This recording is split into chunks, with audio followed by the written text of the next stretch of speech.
Hello everyone, good morning, good afternoon, and good evening. Welcome to Live It Up, the show where we explore and discuss how to take your life to that next level and beyond. We cover health, wealth, relationships, and how to create a life that feels good, because after all, that's what we want. We want to feel good. I'm your host and coach, Fletcher, and today on the show, we're going to be visiting with Luke Wall of Only 7 Seconds. Maybe you've heard about or seen Only 7 Seconds. I started seeing their signs several years ago, and I was like, what is that? So I did some investigation, and I was curious about what they were up to. I learned a little bit and started hearing more about them, and I love what this organization is about. Their mission of creating connection between people is so inspiring to me, and as you know, when I feel inspired, I like to share that inspiration with you as well. But before we get to that interview with Luke Wall, I do want to remind you that if you have questions you would like me to answer on or off the air, you can email those directly to me at fletcher@fletcherellingson.com. And if we use your question on the air, I'll send you a copy of my Amazon best-selling book called The Practice of Feeling Good, which you can also get on Amazon. Pick a copy of it up. It's a great read. Love to hear your thoughts on it. Love to engage you in a discussion. And if you've been following this show, and you want to learn more about personal development and take on your life even more powerfully, then grab a copy of this or go to my website, fletcherellingson.com, where I've got all sorts of free resources there. And you don't have to figure it out all on your own, because there are answers and solutions and ways to get unstuck and move forward powerfully. Now, at this point in the show, I usually take time to answer an email question and offer some coaching, but today, we're going to skip that part because I want to give some additional time to our conversation with Luke. So we're going to take a short commercial break, and we'll be right back, so stay with us.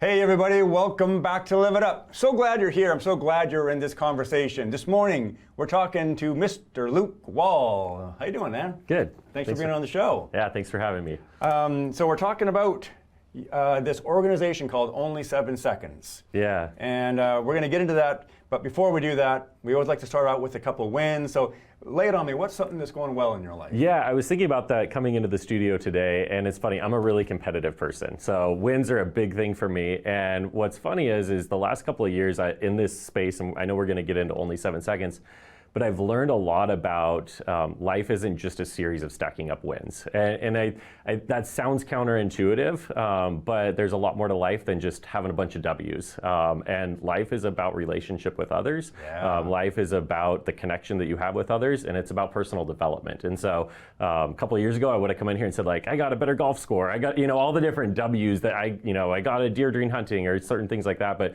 for me, it really comes down to the depth of relationship with family. And so I've gotten to do a lot of things with family lately, and just be really involved in my kids' lives and have a deeper relationship with my wife, and those sorts of things are really the things that I reflect on about wins now when I really think about what life matters about. I love that. I love that. Yeah, that's the good stuff in life, right? Right. Yeah, that's the stuff that when we're at the end of our life, we're going to be like, I'm glad I spent that time doing that, right? Yep, absolutely. There's actually, I know this is a side tangent real briefly, but there's actually a book that came out recently on Harvard studied the meaning of life.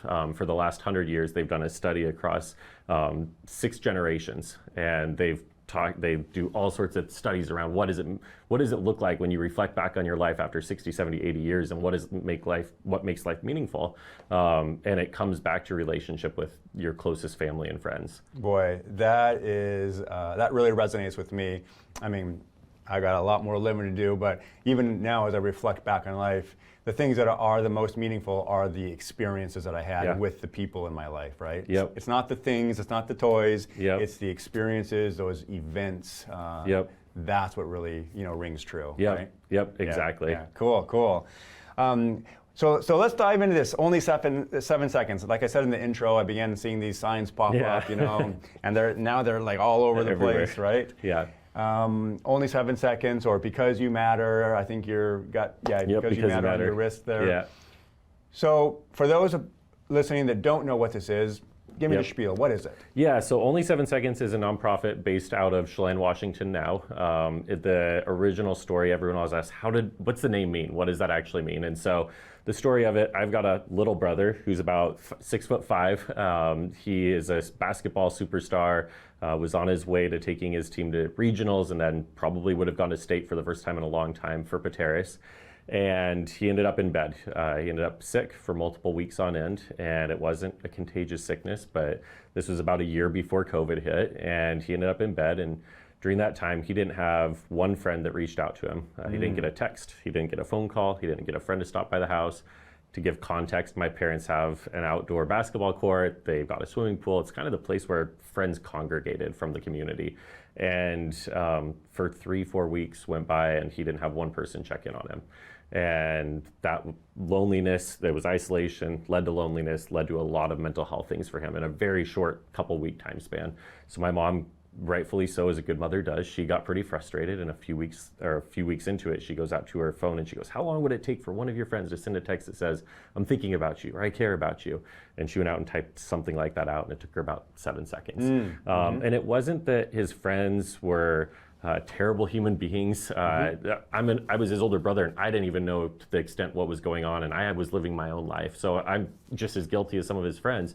It was that we get so busy in life, and for his friends, it was go to school, get home, flip on Netflix, do your homework, look through Instagram, you scroll through social media for hours on end, and you forget that there's someone that's hurting. You forget that there's someone that's alone. You forget that there's someone that needs connection, right? Yeah. And so for her, it takes only 7 seconds to at least check in on someone that you care about. And that was where it all started from a number of years ago. That is so cool. I love that story. Yeah. I also really, this gets at the core of something I talk a lot about with my clients. We're all self-centered because life is happening through our filters, right? We can be self-centered and considerate, or self-centered and inconsiderate. Yes. And it's a skill that we have to learn to be considerate. It is. And it's really not taught.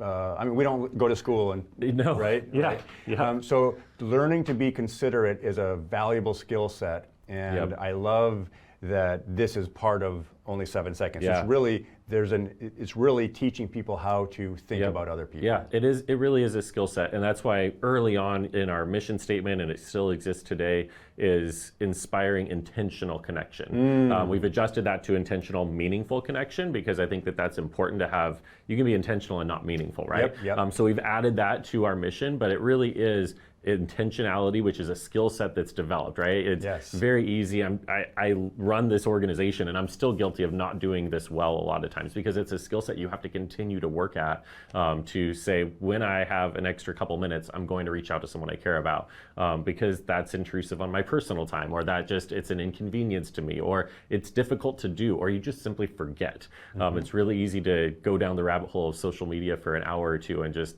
all that time's gone, right? And you didn't actually connect with anyone at all, right? Right, exactly, yeah, totally. So, and there's also an emphasis, and you can correct me if I'm wrong, but there's also an emphasis on people frequently underestimate the impact of loneliness. Yes. Would you agree with that? Yeah, absolutely. It's gotten, there's a lot more awearness now than there was 4 or 5 years ago, right? We're really, really acutely aware of what social isolation did to us during the pandemic, right? We all experienced different levels of severity of what that did to our own mental health, our own physical health when we were socially isolated. But the response to social isolation is living alone. It's the physical state of being alone, right? But loneliness is the disconnect of the relationships that you want to have versus what you actually have, right? Yes. And so that loneliness between the pandemic and then just this year, the U.S. Surgeon General put out an advisory on the loneliness epidemic. And he talks a lot about that. So nationally, there's starting to become more of a recognition. There's other countries that have actually put together really comprehensive plans to address loneliness because they've actually learned that there's a direct tie between loneliness and almost every physical and mental health condition that exists. We were created from the dawn of time to live in connection with others. Yeah. And when we don't have that, when we don't have places that we feel like we belong, when we don't have places where we feel like we have a meaningful relationship to be able to talk about things that are going on in our lives, that we have someone we can turn to when life gets difficult, when we don't have those things like our responsiveness to cancer treatments are we're less responsive. There's higher rates of Alzheimer's for people that live socially isolated and lonely lives. We think about elderly people as oftentimes being the primary demographic that experiences loneliness, but youth actually have the highest rates of loneliness in the US. Almost 80% of youth feel lonely on a regular basis. Wow, which that's is significant. It's ridiculous. We live in a world where we have these stupid things called cell phones that connect us at any given time, and yet we feel lonely all across the board. And for youth, that is a driving mechanism towards the mental health epidemic. Yes. We know now that loneliness and the lack of social connection actually leads to the mental health epidemic, not the other way around. When kids don't feel like they can approach someone about what they're feeling, about what they're experiencing, when they don't have connection with others, they are more prone to depression, anxiety, suicidal thoughts. All of those things start to creep in as a result of lack of connection, not the other way around, right? And so there's a really profound tie between those two things, and it's why there's a lot of national push from the U.S. Surgeon General to address this epidemic of loneliness. Boy, that's such good information. And I also like the distinction that, you know, a person can be around people, right, or on their phone. Yep. And just because you have people around you doesn't mean you don't experience this thing called loneliness. Absolutely. Right? Yeah, it's funny, I don't know the scope of your audience, but some of your older listeners might know this. So Billy Graham, right? Billy Graham, one of the most well-known evangelists, one of the most well-known people to have existed in the last 100 years, right? He goes on the Carson Daly Show, which for those younger listeners, it's a TV show that they hosted like the night show to now, right? And Billy Graham's on that show, and he goes, Billy Graham, you talk to all these people all across the world, right? He talks from political leaders to the single mom that's struggling to make ends meet, and everyone in between, right? And he goes, is there anything that you see and this is in the 70s, right? This is 50 years ago. And he says, is there anything that you see that people are experiencing that's any sort of commonality? Like, is there one thing that you think is the biggest issue? You know, is it drug use, or is it, you know, mental health, or what are the things that are, and Billy Graham, without skipping a beat, he goes, loneliness. Right? And this is 50 years ago. And the reason I mention it based off what you just said is Billy Graham goes, I am always surrounded by people, right? Billy Graham's always surrounded by people, left, right, and center. And he goes, I have people around me all the time. I can be in a crowded room and I still can feel lonely oftentimes. And that's Billy Graham, right? Like, yeah. And so to your point, there is a big distinction of like, I could be sitting here, I can be sitting in a huge group of people, and I can still have feelings of loneliness because it's that lack of feeling a connection with someone in a meaningful way. Exactly, yeah. And that points to your mission statement, right? Exactly. And adding that word meaningful connection, intentional and meaningful connection. Exactly. Beautiful, I love that. So let me just check it's time for a commercial break, so time flies, right? When we're having fun. Hey, this is a great conversation. Stick around for more. We'll be right back.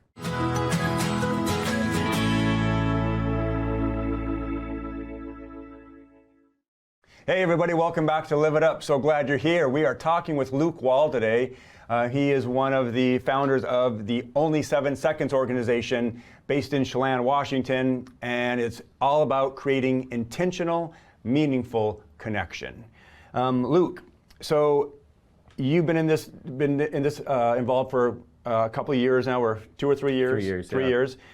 How have you seen it grow, and what's some of the impact that you're noticing? Yeah, it's growing in 2 different ways. One is just the reach. It's been pretty remarkable. We've grown to where we have places in Australia and United Kingdom. No kidding. And, we've done had some people on military bases over in the Middle East that have done some stuff with us. So at that level, it's grown really, really wide, which is exciting. It's a message that resonates with everyone. And so that part's been really really awesome to see. But then locally, just the depth, right? We're a local nonprofit. We're grassroots. We're here in North Central Washington. We're still a staff of 2 to 3 staff really right now. And so we're still really grounded and centered in serving the communities here. And the depth of those services has been really remarkable to see, whether it's partnerships with school districts or working with different health organizations here locally or just local youth groups and programs. It's been really, really remarkable to work at that level of seeing lives impacted. We've gotten to see, I have a number of stories of lives that have literally been saved because of our simple message. And it's really, really remarkable to just be involved in something like that, where you know that whether it's someone after hearing this today takes 7 seconds and connects with a friend and just shoots them a message, and that on and of itself, there's ripple effects from that. And it's a very simple little thing to the depth of people's lives transformatively being changed, having gone through some of the stuff that we offer. That's so exciting. Now, I also saw on the website you have some video testimonials that are absolutely beautiful and touching and heartfelt and inspirational. And I encourage you to go to only7seconds.com and watch these. Was super excited to see that you guys have offer a curriculum. Now that to me was just like, yes, right? Because we talked at the top of the show, like this isn't taught in schools. So here you guys have developed a curriculum that people can purchase and then and help people walk through it. The best way to categorize our first couple of years as an organization, it is the yard signs that you've seen. It's an awareness campaign. It's really letting people know, hey, this is an issue and here's the simple things you can do about it. As we move forward, one of the things that you'll start to see in the coming months, and this is a little sneak peek into our new strategic plan, but we are really dedicated to youth. We want to transform the generation that's coming down the pipeline towards us right now. Because when we talk about prevention, it starts with the youngest generation. I mentioned earlier that youth are the loneliest among us. The mental health epidemic that youth are facing, it's not getting better. We've had the last year, we were out of COVID, and it was still the highest rate of suicide on record for youth. Suicide is the #1 cause of death for youth. And a lot of that starts with loneliness. It starts with whether it's they don't feel like they have someone to talk to in those moments, to loneliness starts those even just thoughts beginning. That was my brother's story, right? And I always say, and I maybe forgot to mention earlier, my brother's doing great now. But it's that depth comes from the curriculum that you mentioned, right? And for us, it's the awareness campaign is great, and it starts those ripple effects and has a huge impact and a really broad impact. But we also know that, like we talked about earlier, it's a skill set that has to be developed. It doesn't come naturally for us. It's not something that's taught in academia of like, this is how you have a relationship with people, right? This isn't how you have healthy relationships. This isn't how you have a good conversation with someone. Here's what is acceptable to share or not share, right? We don't train kids to do those things. And so that's what our curriculum is about, is helping develop some of those skill sets and building those muscles. It can be used in a classroom setting. It can be used in school districts. We've been doing it in some schools locally, but it can be used in after-hours programs. It can be used in youth groups. Anywhere that kids congregate, that's where it can be used, which is exciting. And it's targeted for 6th through 12th graders right now. We're working on building it out for even kindergarten through 5th grade. That is just outstanding. Really exciting to hear that. Now, this is a nonprofit organization, and so there's got to be money somewhere, right? So how have you guys worked out funding to keep this going? Like any good startup, it is a little bit of just faith and luck, and just a ton of generosity. Almost all of our funding comes from individual donors. It comes from people with really big hearts, almost all from North Central Washington, ranging from $5 a month up to some people that can give $50,000, right? And it's that range, but it really comes from individuals that they know the impact of this. Personally, professionally, they've experienced the things that we talk about. They have kids themselves that have experienced mental health conditions, and it's a result of they've seen the loneliness that their kids experienced during COVID or even now. And so it really comes down to individual donors in our community that have helped support us to this point, which is just, I feel super blessed to even be a part of it, and that so many people understand that this is an issue and it's something that we can get better at, and it really is something that can change and transform lives. Yeah, yes, I wholeheartedly believe that it can transform lives, yeah. Yep. And I'm assuming that, like, are there ideas for that the curriculum that you're selling that would take off and also produce a stream of revenue for the organization? There is, yeah, a little bit. Washington State specifically, and most of our work is really centered in North Central Washington and Washington State at large. Washington State schools have some challenges ahead of them. With budgets, there's some financial challenges that they're experiencing right now. Our intention isn't to make money from this. We're a nonprofit. The intention is to be sustainable to where we can continue to provide services, right? So we've been really blessed with a lot of community members that come forward and say, hey, if a school can't afford this, we want to help support it, right? We have Rotary clubs and different groups that have come forward and said, here's some funding that'll help us with the school district. And so it's not that we want to nickel and dime schools or especially youth groups or programs. Like, our intention is to get it in as many hands as possible, but that the support from the community allows us to be able to subsidize that as well. Yeah, and just before you said that, I was actually thinking, wow, that would be a way that people could help support this by purchasing that curriculum for a classroom or a school or however that works. Exactly. Right? Yep. Yeah. Because that's going to help their money go even further. Exactly. Yeah. Yep. Yeah. Really cool. So if somebody wants to get involved with this, or if somebody wants to just find out more, or make a donation, support your work, how's the best way to do that? How do they get in touch with you? Yeah, absolutely. So only in the number7seconds.com is our website. And then you can email us at info@onlythenumber7seconds.com as well.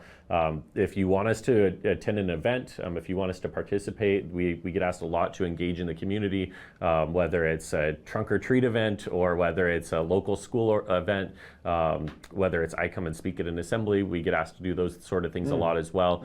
There's an event request form on our website as well. And then if you're interested in volunteering, we're building out what it looks like to really volunteer with us. I mentioned we have a new strategic plan that's launching in the next couple of weeks. That'll probably go live the second or third week of November. And it will really clearly outline, here is what we're doing, targeting youth is our primary focus. And then here are the ways that you can help support that, whether that is financially, sure, but even more importantly in some ways is how do you help us deliver it to more youth as well? What does that look like? Because there's a curriculum piece, but we will always also maintain some of that awareness piece as well, because we will never hit every single kid that needs to hear our message. We won't hit every single person by simply, here's a curriculum out of a box. That depth is necessary, but we also know that it comes from when Fletcher leaves here today, that Fletcher goes and he talks to his kid about and has a meaningful question or conversation that he has with him as a result of this. Right. That also has an impact, and we still want to empower that as well. Yeah, and you said something that I want to touch on really quickly. It made me think, so I don't remember what you said, but I just remember thinking that, oh, I know what it was. You go and talk at assemblies, and that's something you're available to do. And I thought, how cool that is, because I think some parts of your message about loneliness, and you can tell me if this is accurate, probably some people feel lonely, but they can't even identify that they're actually experiencing loneliness. Yes, absolutely. Yeah, so to have somebody come there and articulate that for them and help them understand what's going on, super valuable. Yes, yep, it is. You have to start by identifying what the feelings are, the experiences that you're having to even begin to start working towards a solution. Boy, that is so powerful. Wow, I'm so excited about the work you guys are doing. Thank you. Yeah. Well, thanks for being on the show. We're gonna wrap this up. And now, you know what it's time to do. It's time for you to get out there. Be a source of kindness. Be a source of contribution. You do have something to offer this world, and I believe in you.